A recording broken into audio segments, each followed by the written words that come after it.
കടം കൊടുക്കണമെന്ന് നേരാമണ്ണം തിരിച്ചു കൊടുത്താൽ തന്നെ വലിയ നന്മയാണ്. പുതിയ കാലത്ത് നമ്മൾ അതാ പറയേണ്ടത്. ശരിക്കും കടം കൊടുത്താൽ അതൊന്ന് തിരിച്ചു കൊടുക്കുക എന്നുള്ളത് തന്നെ വലിയൊരു നന്മയാണ്. ഈ കടം കൊടുത്ത ആള് മഹാസാധു, ഓനെന്തോ ഒരു അപരാധം ചെയ്ത പോലെ പിന്നെ ഇയാളെ കാണുമ്പോൾ ഓച്ചാനിച്ച് നിൽക്കണം, പലജാതി ഹിക്കുമത്ത് പറയണം, ഇടക്കിടക്കിടക്കിടക്ക് മാനം കെട്ട് വിളിച്ചുകൊണ്ടിരിക്കണം. മൂപ്പരാളൊരു 10 വിളിയൊന്നും വിളിച്ചാൽ ഫോൺ എടുക്കൂല. പിന്നെ വേറെ ഏതെങ്കിലും അറിയാത്ത നമ്പറൊന്നൊക്കെ വിളിച്ചാൽ ഫോൺ എടുത്തു കഴിഞ്ഞാൽ എല്ലാം എനിക്കെന്റെ പൈസ വേണ്ടി എന്ന് പറയുമ്പോൾ അങ്ങോട്ട് ചൂടാവും. അന്നോടല്ല ഞാൻ പറഞ്ഞത് തരാന്ന്. എന്താ വെച്ചാൽ ഇവനെന്തോ ഒരു അപരാധം ചെയ്ത പോലെയാണ് പിന്നെ സമീപനം. സത്യത്തിൽ കടം വാങ്ങിയ അയാൾ ഇന്ന ദിവസം കൊടുക്കാന്ന് പറഞ്ഞാൽ അന്ന് കൊടുക്കൽ നമുക്ക് നിർബന്ധമാണ്.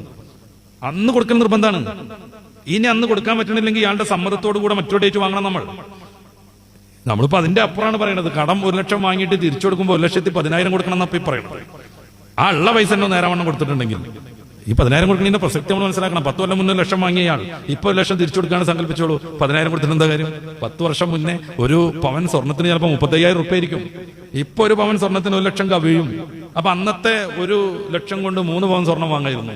ഇപ്പത്തെ 1 ലക്ഷം അയാൾ തിരിച്ചു കൊടുക്കുമ്പോൾ അതുകൊണ്ട് 1 പവൻ കഷ്ടിച്ചേ കിട്ടുള്ളൂ. അപ്പൊ എന്തൊരു നഷ്ടമാണ് ആ നിലക്ക് നോക്കുകയാണെങ്കിൽ.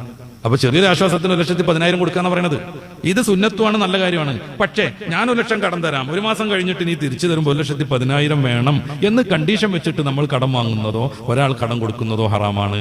കാരണം ഇടപാടിന്റെ സമയത്ത് ലാഭത്തെ അല്ലെങ്കിൽ വർധനവിനെ നമ്മൾ കണ്ടീഷൻ വെച്ചു എന്നുള്ളതാണ്.